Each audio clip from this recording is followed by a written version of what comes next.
why. And so now I ask you the question, what's your why? Whenever you get stuck or whenever you fail, continue to rethink those motivations of why do I want to do this? Why am I going to try this again? Why am I going to do the KISS method to evaluate? Why am I going to ask God for a vision and pray through this?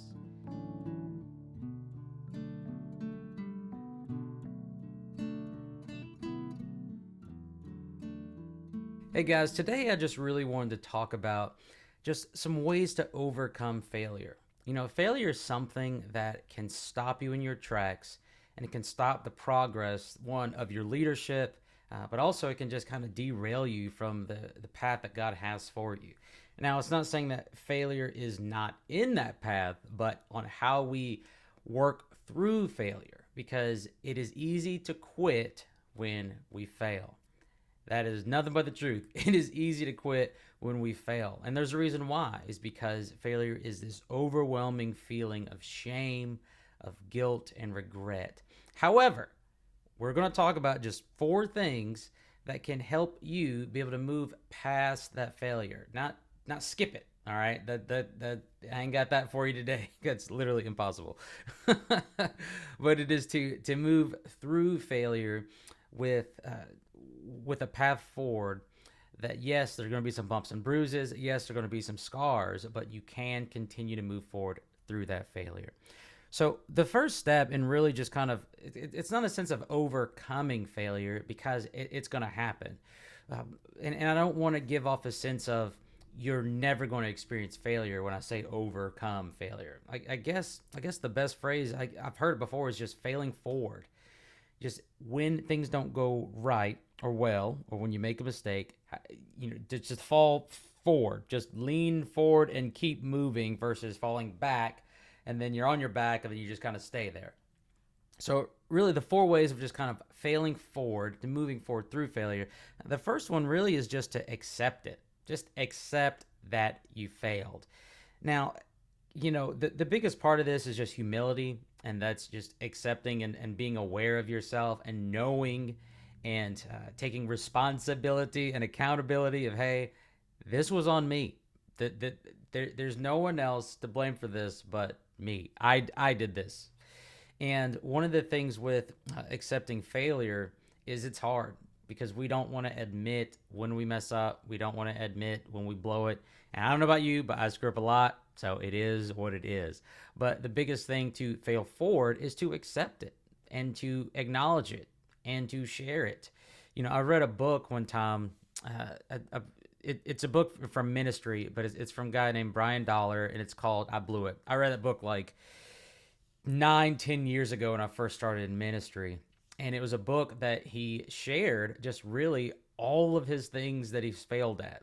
That's why it was called I Blew It. So he just shared a collection of failures in his book and what he learned from those failures. And for me, as I was reading that book, I was laughing a lot. I enjoyed it because some of the stories are just so unbelievable that it's hard to really understand how did those decisions get made, knowing that could have been a bad decision. But what I love about his book, again, even though I read it 10 years ago, I still remember it, because it was a book of a guy saying, hey, not just saying, hey, I've screwed up, but sharing time after time after time in his book, like every detail of the story, to where he made a mistake and it was costly. And he shared that. Then he also shared the lessons that he learned from it.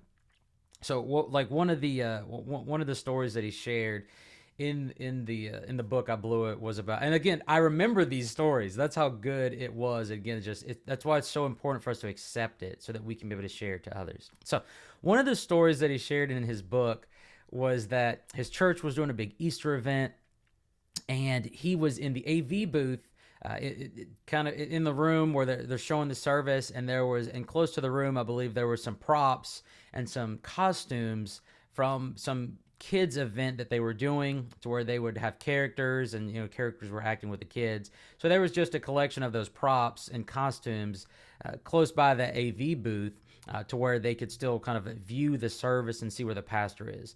Now Brian, in the book, he shares that he was supposed to make an announcement during Easter service, and so he's still in the AV booth and he's by the costumes, And so he's joking around, and he puts on like this little hat, this little cop hat. It's one of those cop hats from way back in the day where it's like a little kind of circular hat that sits on the top of your head. It looks kind of funny. It's very silly. So he's in the AV booth, hanging out, making jokes, playing around with the costumes. He's got the little hat on, having a great time. And it gets close to the time for him to make an announcement during the Easter service. So the service is getting close to an end. He gets in position. He goes up on stage to make the announcement during Easter Sunday. Come on, somebody. And as he is making the announcement on stage during Easter Sunday, he's sharing that he's seeing the faces of the congregation. And the faces of the people in the room, they don't seem quite focused on what he's saying, but they seem kind of amused and confused. What's going on? And so as he's talking to the congregation, he's looking at the crowd and kind of getting a sense of like something's wrong here. And as he's talking to the crowd, he's making this announcement. He looks up from his eyes. He moves his eyes to look up to the screen, the projector screen that was showing him on stage. And then he saw that he was still wearing the hat. He was still wearing the hat from the kids' event on stage during Easter Sunday while making an announcement to the congregation. Yeah. So then he shares how he finished the announcement, got off stage, and then his pastor came to him right afterward, and they had a discussion about that. But for me, I think I never forgot reading that story. And again, that was like 10 years ago. But it was so powerful because he failed. Like, that is a huge mess up. Like, that is something where you're joking around and unfortunately just made a bad decision. That was very distracting. But with that, he accepted it. He accepted, hey, I did this. This was on me. And then he shared it for others to learn, which I learned a lot from that. I learned that there's a time to have fun and play, but there's also a time to ensure that I'm creating boundaries so that I can have focus and get the things I need to get done and be prepared as best that I can. So for me, with really accepting failure, I'll never forget there was a time to where I was teaching a leader how to lead a game, with the kids. I know it's very simple, but there's a reason why I wanted to share this specific instance. So I'm in the room and I'm helping a volunteer lead a game with a group of it was 50, 60 elementary kids. They're all in a room and we're about to play a game. So I talked about the game, said, hey, this is what you need to do. This is how you're going to do it. Kind of did it and showed the volunteer. So the night comes, all the kids are there, 50, 60 kids, they're all hot. It's Wednesday night, so they're super excited, probably been in school all day. They're ready to let go. So the volunteer is leading the game, and he introduces the game. Hey guys, here's what we're about to do. This is the game. And I'm going, all right, good. I'm in the back of the room. All right, this is great. Cool, nice. And then he says the phrase, all right, everybody stand up and run in the back to the corner. And for me, I know that kids are very literal. So it was a very clear moment for me to go, oh my gosh. So with kids, if you ever worked with kids, you know that if you tell them, hey, slap your neighbor, some of them will actually do that, right? But if we tell our adults, well, now some may, all right? But most adults know you are obviously joking, don't slap your neighbor. But unfortunately, I did not run that through him with kids. And so when he said, all right, kids, everybody stand up and run in the corner, the only thing I saw was 50 to 60 kids stand out of their chair and literally bolt to the corner, running and screaming, "Wah!" And the only thing that I can let me see, if there's the only way I can explain what happened next, it was like a car crash with with a zoo, it was like Jumanji, with all the animals running around in the street, and then the cars are crashing in the animals, and they're crashing each other, and then the animals are hitting other animals, and so all you see is just these kids mangled in a corner, legs sticking up. They're screaming, crying. I remember very specifically a girl was like, "Oh, my leg!" It was a nightmare. It was awful. So we run over there and we're just pulling kids out of this pile, and they're all screaming and crying. Yeah, it was awful. But all that to say is, even though, again, you may not work with kids, and the goal isn't the goal isn't to share this specific for kids leaders, but it's specific in that the direction I gave and the leadership I gave was unclear, so much so others got hurt. And so much so it was very distracting, and it was a poor performance, really, just for the night. We really didn't quite recover after that. That's hard to recover from, that night. So that night it was still like, oh, what are we saying on stage? So all that to say is, I accept that. I accepted that failure, and we talked about it and said, hey, man, I did not do a great job in prepping you for this, and that was on me. So accept the failure. Just name it and move on from it. The really second part of this in regards to just moving forward, failing forward, is just evaluate where you are. After you fail, just evaluate. Like, what happened? Break it down. There's a 4-step process that I use every week with my team. I think it's from, I'm sure Michael Hyatt got it from somebody else, but it's from Michael Hyatt as far as I know. But it may be from somebody else, but it's called the KISS method. So every time after an event or after something that we do weekly with my team, we just ask 4 questions. The KISS method. What do we need to keep? What do we need to improve? What do we need to start? And what do we need to stop? So even after a situation of failing, it's not so much specific to an event, but just kind of things in life. Like, what do I need to keep in regards to my routines or my patterns from this failure? What do I need to improve? What do I need to start doing? Or what do I need to stop doing? Because, every time I do this, or more than oftentimes when I do this, it's running in the way of the result that I want. So because of that, I need to stop doing this. So you can still use that KISS method. Not, you can use that with events or with meetings with your team, but you could also use that personally when you fail. So that way it can help you fail forward, because we want to improve. You're going to fail. It's going to happen. I'm going to fail. It's going to happen. But the difference between a leader and somebody who can just become critical is, how can I improve through this failure? How can I improve despite this failure? What can I learn from this? God, what are you teaching me through this?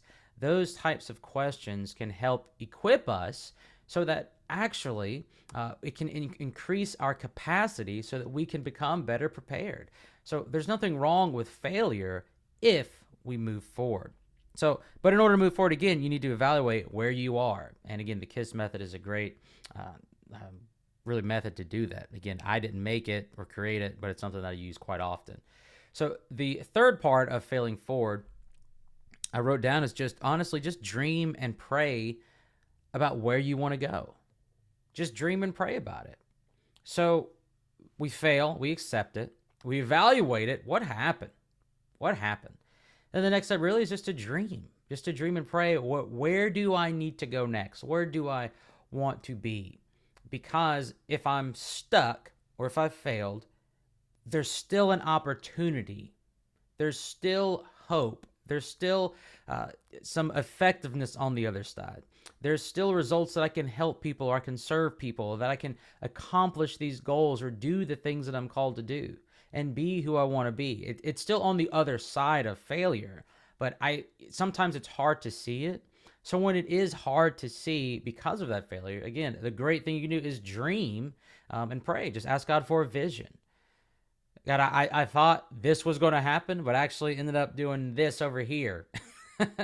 And so you got to just realign. And that's okay. It's okay to take an eraser and kind of, get rid of some things that we had and just replan and revisit to another action step.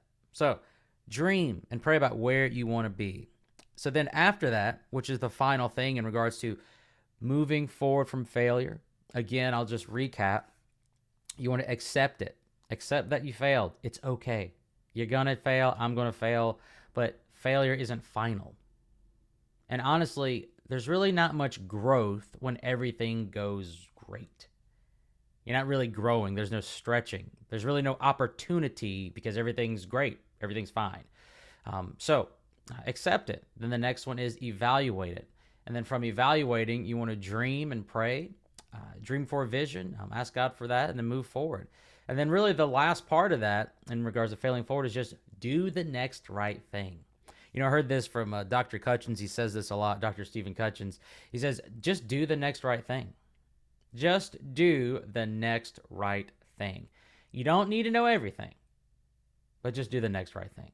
So for you, if you're failing and you want to fail forward, again, maybe the next right thing is just to start one new habit. Maybe it's just to start brushing your teeth, or maybe it's just to drink more water. Maybe it's to journal. Maybe it's to start evaluating after you fail. Maybe it's to start that KISS method when you make a mistake, or maybe it's to eliminate a distraction. Maybe the next right thing for you is just to revisit your goals. Maybe you need to start over. Lastly, maybe the next right thing is just to rethink your motivations. After you fail at something, you go, why do I want to do this? Why do I want to achieve this? What's my why? And so now I ask you the question, what's your why? Whenever you get stuck or whenever you fail, continue to rethink those motivations of, why do I want to do this? Why am I going to try this again? Why am I going to do the KISS method to evaluate? Why am I going to ask God for a vision and pray through this? And with that why, with answering that why, it's going to hopefully give you some very clear answers on it's got to be internal, intrinsic motivation to move forward. Because if it's extrinsic, if it's everything, if it's for somebody else, if it's for your spouse or for your coworkers or for your kids or for somebody else, then it's really not going to last long. But if it's for the Lord, that's always good. But then also another option is to just have it intrinsically so you can know for yourself, why do you want to keep moving forward? Because you're going to fail. And again, I'm not trying to be morbid. I think that there is an opportunity despite failure. Through the failure, you can still learn and grow. So all that to say again is, for me, I really wanted to talk through this because it's easy to feel stuck. And it's easy to feel like a failure sometimes.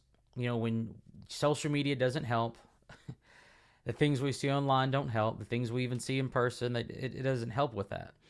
We begin to get into the comparison game and start seeing that people maybe our age or even younger than us are further along than us.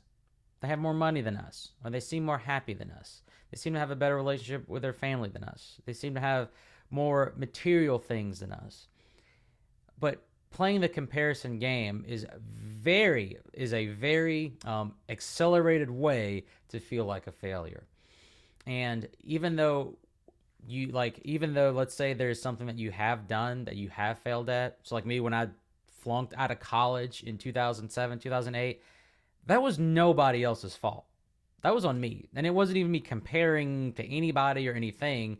It was what it was. Hey, James, you're on academic probation. Here's your GPA, 1.7 or something. I mean, it was bad. It was bad.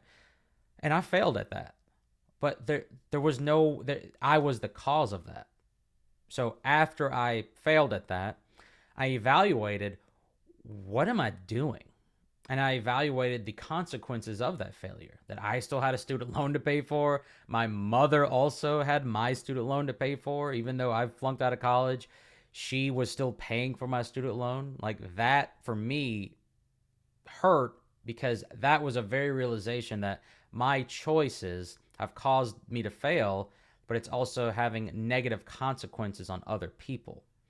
So from there came the prayer, and God helped me with a vision, because what I'm doing is not working. And then it was to just do the next right thing, which for me was to just get involved in church and start and just get a job, go to community college, just got to restart afresh. And so so my heart again is to just encourage you. You can restart. It's fine. It's fine. It's never too late. It is never too late. So all that to say is that you can fail forward. is possible. When you accept it, after you accept it, evaluate where you are, dream and pray, and then just do the next right thing. But with that said, I hope that you do those things, and I hope that you fail forward. If you have any thoughts on that, or if you just need some advice, just send me an email, james@slantmethod.com. But I also do coaching, leadership coaching specifically. So if you're trying to increase your capacity as a leader, then connect with me. Again, just send me an email, james@slantmethod.com. But other than that, I hope that you make the decisions you need to, make the slant so that you can win at work and at home. Thanks.